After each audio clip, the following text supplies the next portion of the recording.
Primetime local news, serving the Lakeland and Midwest regions. Good evening and thanks for joining us. A 40-year-old man from Marshall is facing a number of child pornography-related charges after a search warrant was executed at a home in the community. The warrant was executed at a residence on 1st Avenue East on July 14th. Police found 2 cell phones and 2 laptops that contain images of unknown children being sexually assaulted by a man. Joseph Sproul is charged with possession and distribution of child pornography, 3 counts of sexual assault, sexual interference, and making available child pornography. Sproul was living in a house where the home-based daycare was operating. Investigators are working to identify the children in the images. They believe 3 young children were being assaulted in these pictures. Police will not release the specific ages of the victims to protect their identity. Sproul has been reprimanded in custody and appeared in court in North Battleford this morning. Anyone who suspects their child has been a victim is asked to call North Battleford RCMP, and anyone who requires support during the investigation is asked to contact Midwest Victim Services. And Lloydminster RCMP are investigating a shooting incident. Police say it happened around 9:40 last night at a home near Winston Churchill School. Preliminary investigation revealed someone showed up to meet with one of the residents of the house and shots were fired several times. The suspects fled and police intercepted the vehicle, but were not able to catch them because of the increased level of danger to the public created by the erratic driving. RCMP say this was a targeted incident. Anyone with information is asked to contact RCMP or Crime Stoppers. And Lloydminster RCMP are issuing a warning to the public after a recent string of overdoses, including several deaths. Police say since Monday, they have responded to a number of calls involving people in medical distress, leading to 4 overdoses and 4 deaths. Narcan has been administered to several people. RCMP say street-level drugs in the area could be laced with fentanyl or meth. Anyone having information is asked to contact local RCMP. The City of Lloydminster is moving forward with its new public art policy. This week, Council approved new guidelines around a committee that will help the city with the implementation and execution of the new public art policy. Jace Mackey reports. Back in June, City Council approved a new public art policy that created guidelines for the donation and purchase of public art. A minimum of 1% of the city's annual capital surplus will go into a new public art reserve that will go towards the purchase, installation, maintenance, or removal of public art. The public can also make donations to the reserve as well, and all the art will be owned by the city and is considered part of the museum collection. As culture plays a really significant role in terms of our community, and we've seen it sort of manifest itself in a lot of different shapes and ways. And we have some areas that we're in control of and others that we're not. I think this was an area where we could see ourselves being in the driver's seat, sort of to support, control, and nurture within our community. This week, City Council approved the terms of reference for a public art advisory committee that is responsible for developing an application and review process for public art and will help the city create a maintenance program. Councillor Michael Diachuk was appointed to serve on that committee. We really need to be more organized in our thinking around how we manage the art, how we support our museum going forward, and really having a process that sort of guide us going into the future. And what you're seeing is a culmination of all those deliberations and wanting to put the city in a position where it would be in control and could take all those pieces into consideration and move forward. Now that the terms of reference have been approved by Council, a call will go out for 3 public positions on the committee that will be filled in the coming weeks, with hope that this new committee and policy will give the city a clearer process for dealing with public art. We have an opportunity to help shape that part of it in our community by taking on this role, as opposed to standing back and just being observers. For Primetime Local News, I'm Jace Mackey. In this week's Beyond the Classroom, we take a look at a creative way first grade students are learning about Indigenous cultures. Students from Mother Teresa Early Childhood Education Center took to Bud Miller Park Wednesday afternoon to participate in activities relating to Indigenous cultures. One of those activities included making bannock. They learn a lot about Indigenous people. They learn about the history of bannock because it's not really cultural to Indigenous people. It came across the sea with some of the settlers, and it was shared with us. And then we just took the recipe and we perfected it. Being able to offer kids learning experiences outside of the classroom is something the school and teachers really look forward to, and creating memories with the students helps them remember what they're learning. The kids love it. It's a good experience. These children, it's their first field trip, so we were able to get sticks and get their bannock on a stick, and that for them was something exciting, and cooking it over the fire, the smoke in their eyes, all that kind of stuff just makes it for a memorable occasion. Young also adds that these experiences are also beneficial to the students who are Indigenous to learn more and showcase their own culture. They're pretty proud, and they're right sitting there, and they're just excited, and they're just excited to answer any questions I might have, and it just gives them a chance to be confident and, you know, get to show their side, get to show their culture and stuff. So they were so excited. And that's it for this week's Beyond the Classroom. At Lakeland College, our students are challenged to go beyond the classroom, so when industry knocks, they're ready to thrive. Learn more at lakelandcollege.ca. Today is a big day for one of Canada's fast food giants, as McDonald's is aiming to raise more than $6.6 million to help support families with sick kids. For more on the impact of McDonald's charity efforts, we go to Tate Laycraft. Today is McHappy Day at McDonald's locations all across Canada, as for the first time, a portion of proceeds from all menu items will help support sick kids and their families via Ronald McDonald House Charities. In Saskatchewan, more than 1,700 families are supported by the charity, and joining me to talk about her experience at the Ronald McDonald House in Saskatoon is cancer survivor Layla Sambulan. Thanks so much for being here, Layla. Thank you. I'm glad to be here. So off the bat, could you just talk about your experience at the Ronald McDonald House in Saskatoon, as well as maybe how you came to be there?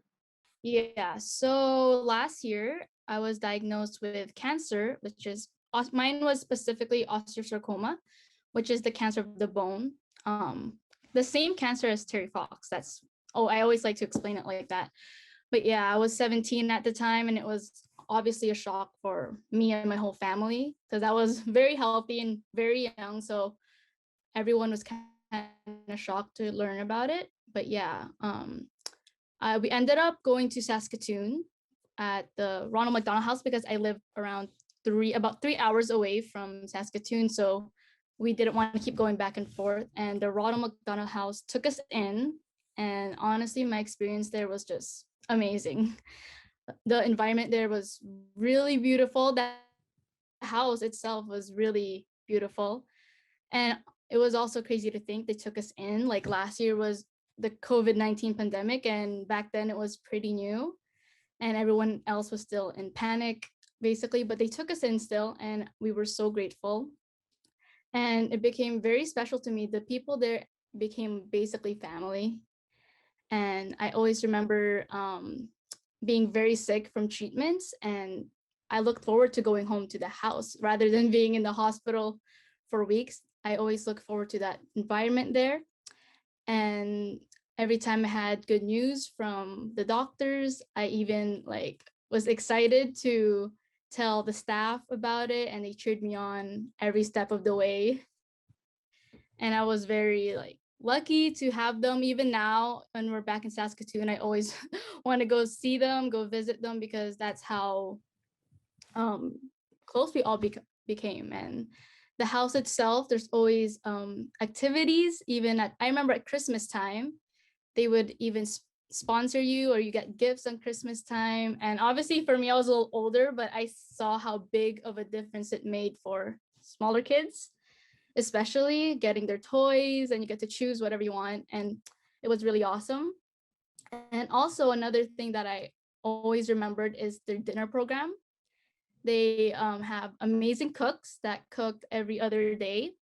And obviously after eating hospital food or it wasn't very good, and you look forward to those. And they even had awesome desserts. And just such a good place to be in, especially in the situation I am and other kids are.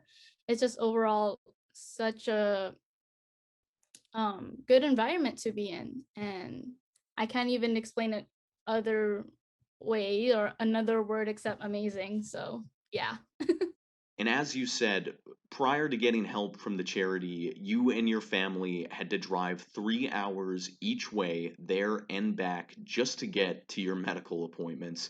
Could you just maybe talk a little bit about what that was like?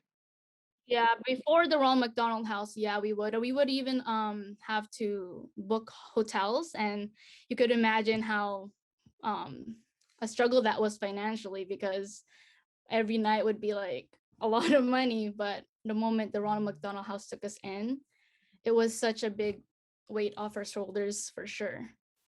And with all that, with everything that you've been through over the last couple of years, I just wanted to ask what McHappy Day means to you on a personal level. For sure, McHappy Day is something that's so special to me. I know a lot of other families as well, because the difference the house makes is just crazy. Like for me, I think even though I'm done my treatments, for I'll forever remember the Ronald McDonald House. And I've talked to families that stayed there for like maybe a year or even 10 days or a week or a few days. They all say the same thing. It's such a special place for them. No matter how long they've stayed, it's still a place they'll remember. So I just want people that do donate and that do want to donate to know that it makes such a big difference. And it really, their donations make it a special place for kids like me and other kids as well. Thanks so much for your time today, Layla. Of course, thank you so much for having me. Now Shelby Clark will take a first look at your Wednesday weather.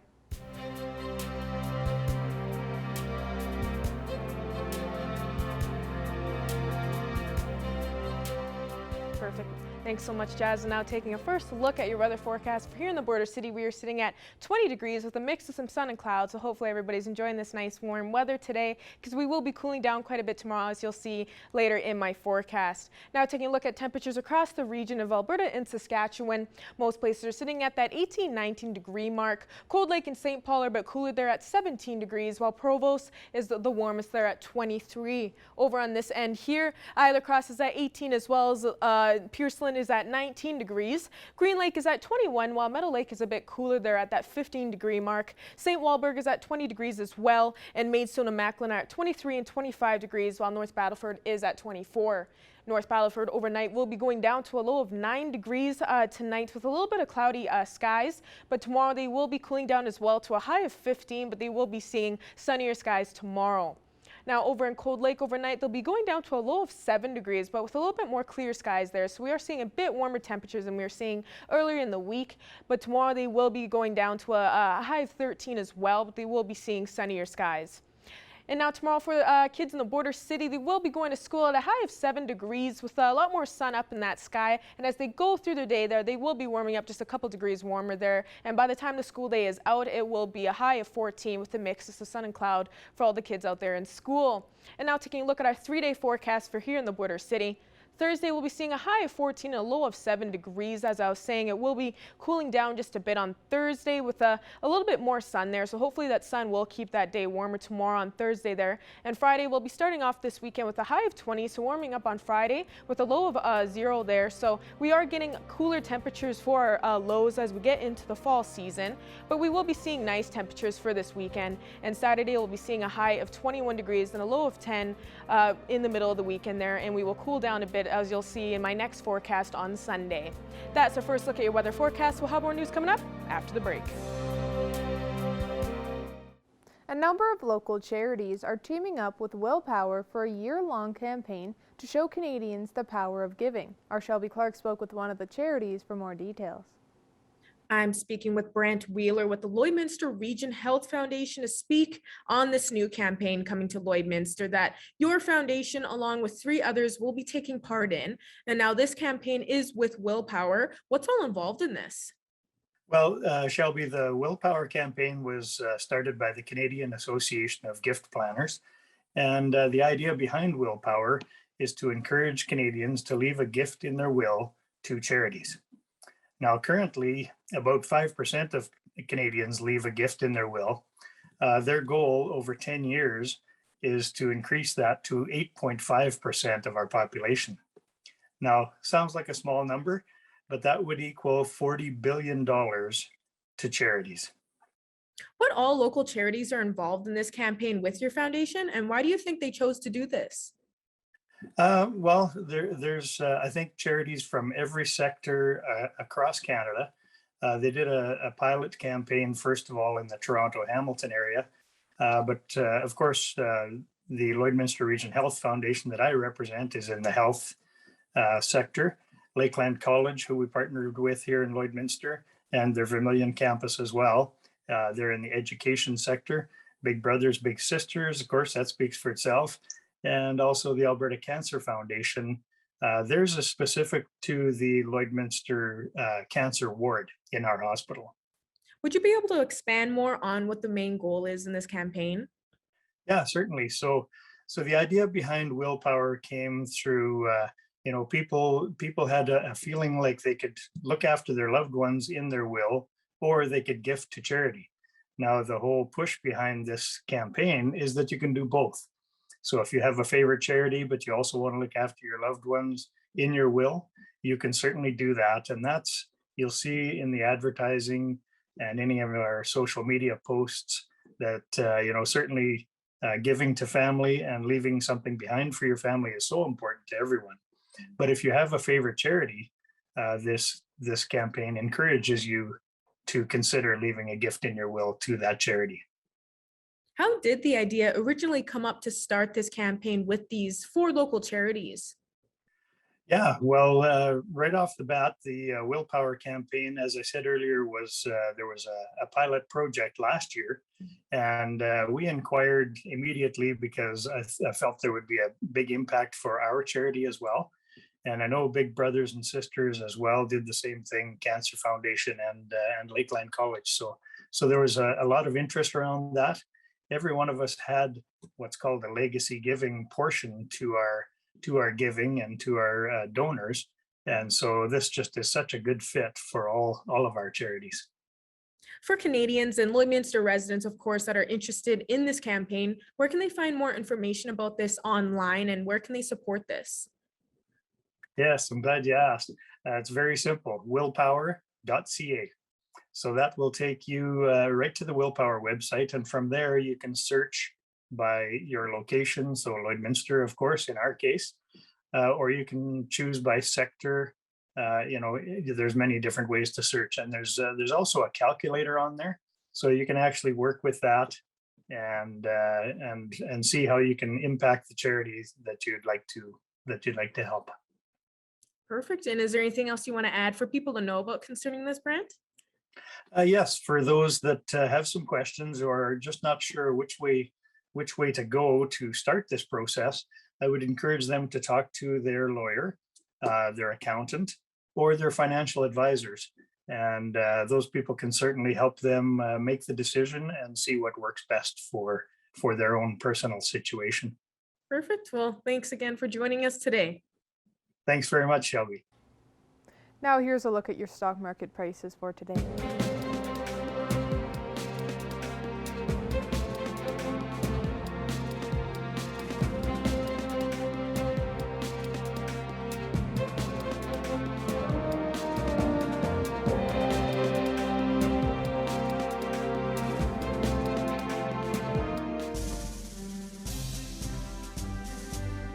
Today's oil prices are brought to you by First General Services.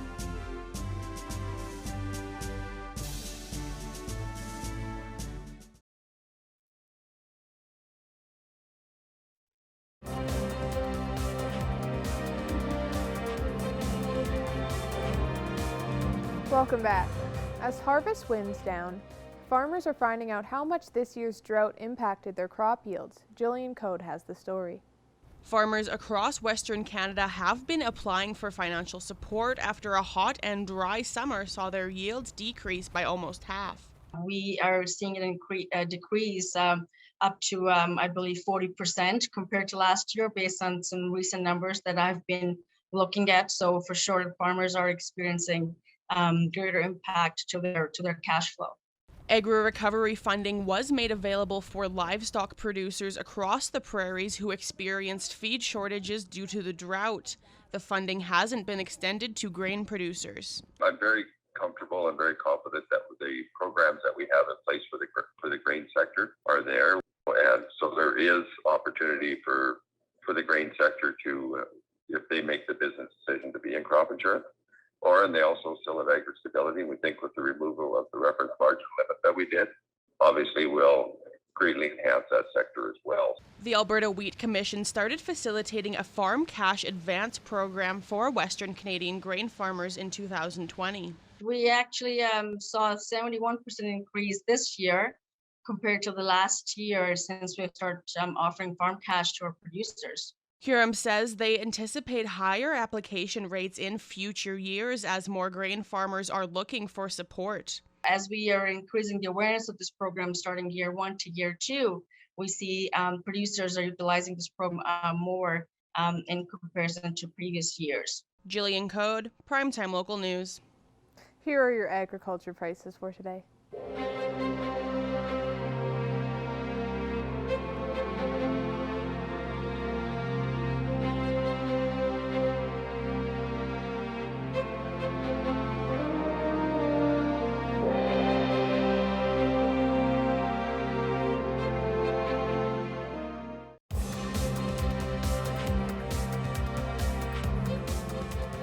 The Lloydminster Bobcats kicked off their regular season this past Friday with a home-and-home series with the Bonnyville Pontiacs. Evan Kenny has more on the first 2 games and what's to come. After 2 games against their Northeast rivals, the Bonnyville Pontiacs, the Lloydminster Bobcats are 0-2 on the season. Game 1 saw the Pontiacs take a 3-1 win, while Game 2 saw more of the same as the Pontiacs left Lloydminster with a 3-0 victory. We had a little bit of a slower start on Friday, just with them having their home opener, and then once we settled in, I thought we, had a really good second period, and 1-1 hockey game till 3/4 of the way through the third period, and a 2-1. So it was tight the whole way. It was just a matter of those. That night, I think we hit 4 to 6 posts or something like that. So those don't count, and we got to find a way to put those in, and have a different outcome in the end. Throughout the duration of the preseason, Dubé has talked about the team's consistency, or rather, the lack of. And then the second period, a little disappointing effort. They got one there, and it kind of took the sail out of our winds and our wind out of our sails. And here in Lloyd, we dominated the first and the third period. It was just that 20-minute stretch that hurt us. So got to find a way to score, and I think we'll be all right. Thursday, ahead of the regular season, the Bobcats acquired 20-year-old defenseman Ben Wood from the Black Falls Bulldogs. We were looking to add something to our back end and with some experience, and Ben brings that being a 20-year-old. So, I thought it was a pretty quick turnaround for him to get into a practice and then play for us. So a week here where he's got a couple practices under him, continue to see him grow on our back end.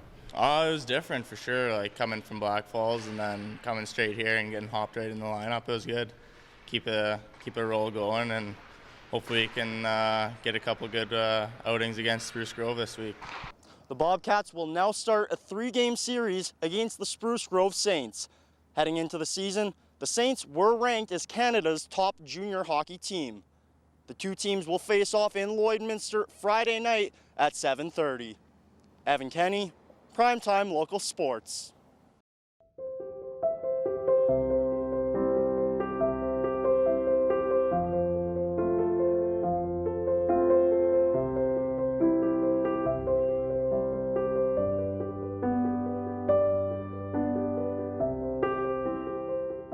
Stephanie Dobson is back with us this week. Stephanie is a lawyer and mediator here in Lloydminster at Hankett Divorce Law and Mediation.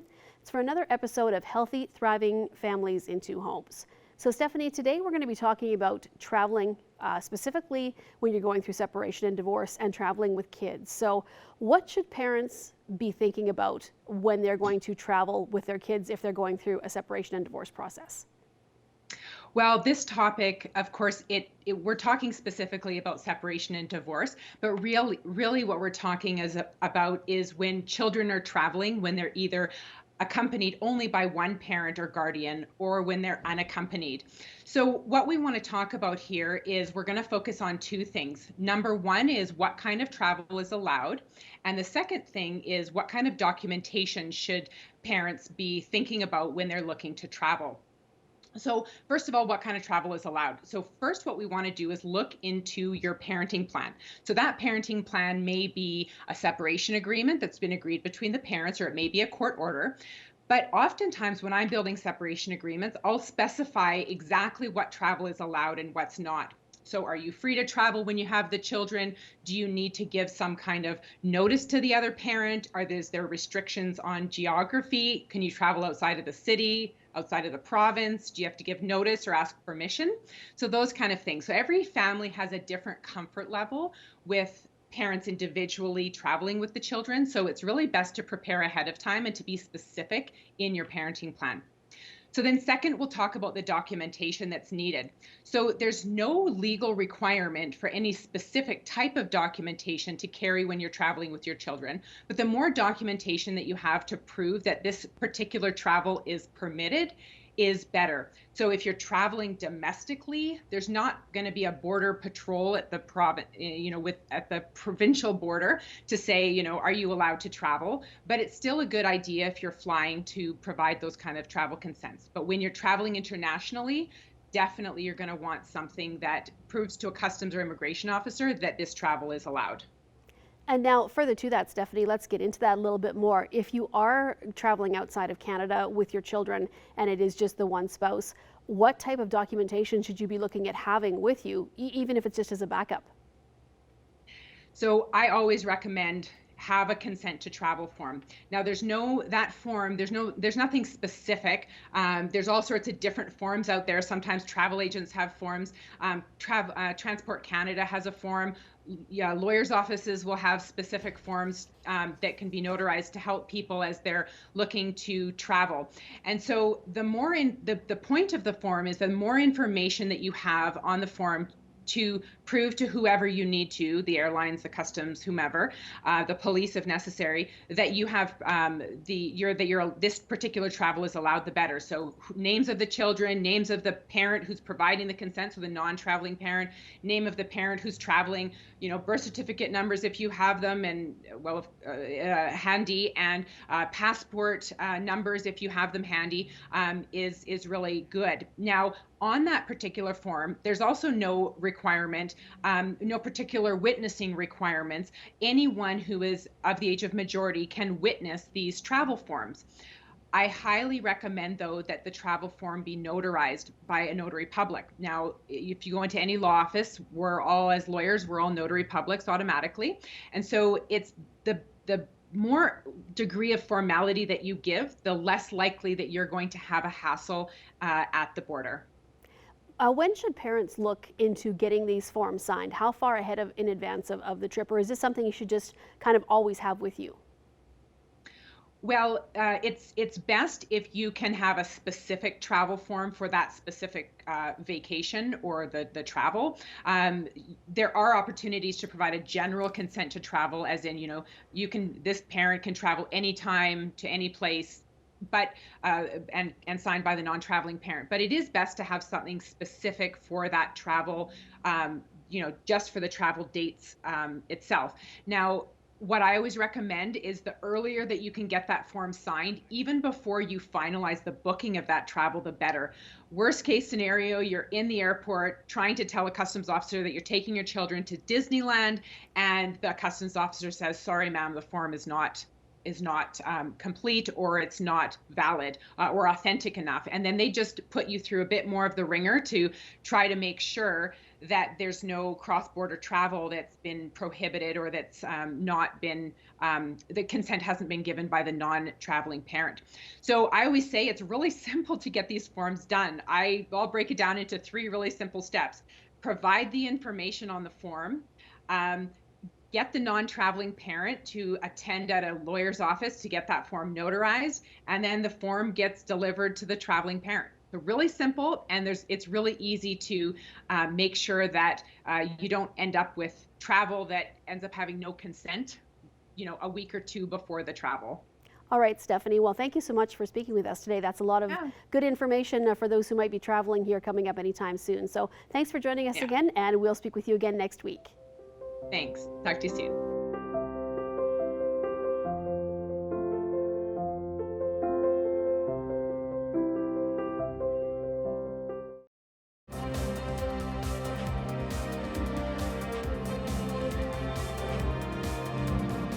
Today, I'm joined by Connie Fass from the Alberta Adventure Divers to discuss her pumpkin dive coming up this Saturday just outside Wainwright. So to start, what exactly is the pumpkin dive?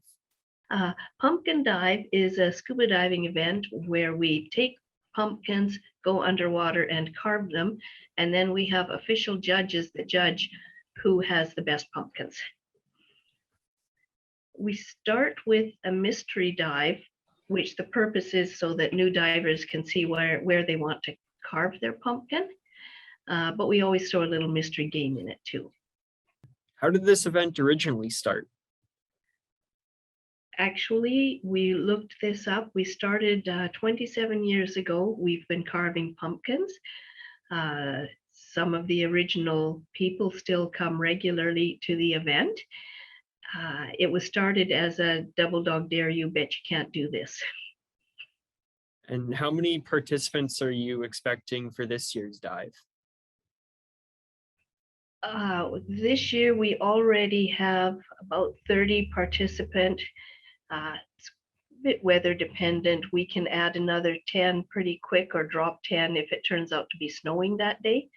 But because we're looking at beautiful weather coming up to it, I expect to see 30 to 50 people on the beach. Carving pumpkins underwater doesn't seem like a regular activity. So how does it actually work with the carving? So yes, our pumpkins have to take an unblemished, or our divers have to take an unblemished, unmarked pumpkin into the lake. The instructions are there to use their dive knives, not special pumpkin carving tools, but their dive knives. Take their pumpkin underwater. The pumpkins are very buoyant, so this gets to be the fun part. You will see pumpkins popping up above the surface quite regularly some days, but they take the pumpkin underwater. They take their dive knife, they carve, take off the top, remove the guts underwater. Guts are environmentally very friendly, and the fish life, it's very organic material that the fish and the creatures just eat them up. They love them. So we clean them out. Then they take their dive knife, they carve their face, their etching onto the pumpkin, and they bring it out. Again, they're judged on the cleanest inside. So some will try very hard to make the cleanest inside, the most several different categories that they're judged on. Best overall, best fitting top. Sometimes if all you have time for is to get a top done, you work for the best fitting top. How hard is it to actually carve the pumpkins underwater?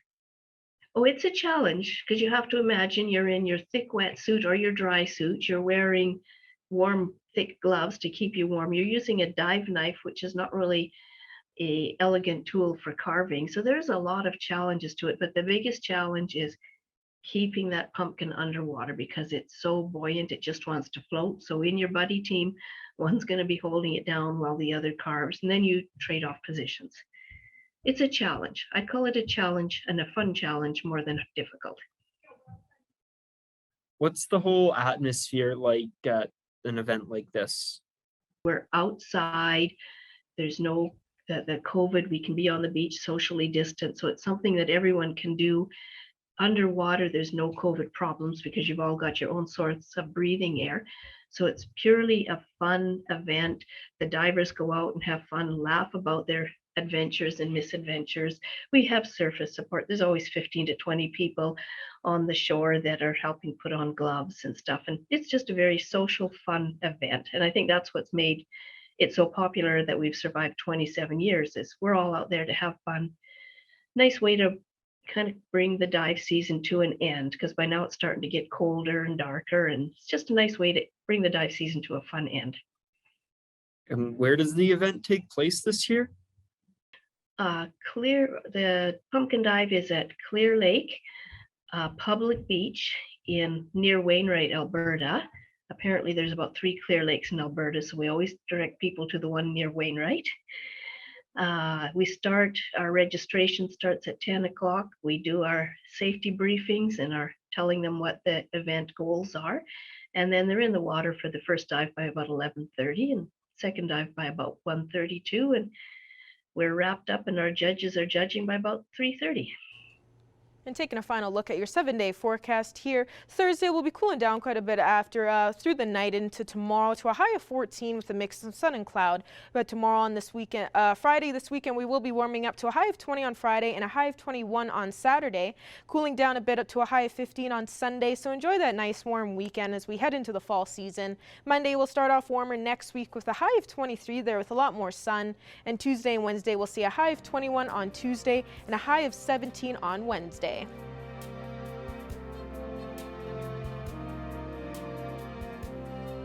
Thank you for joining us on Primetime Local News, and have a good night.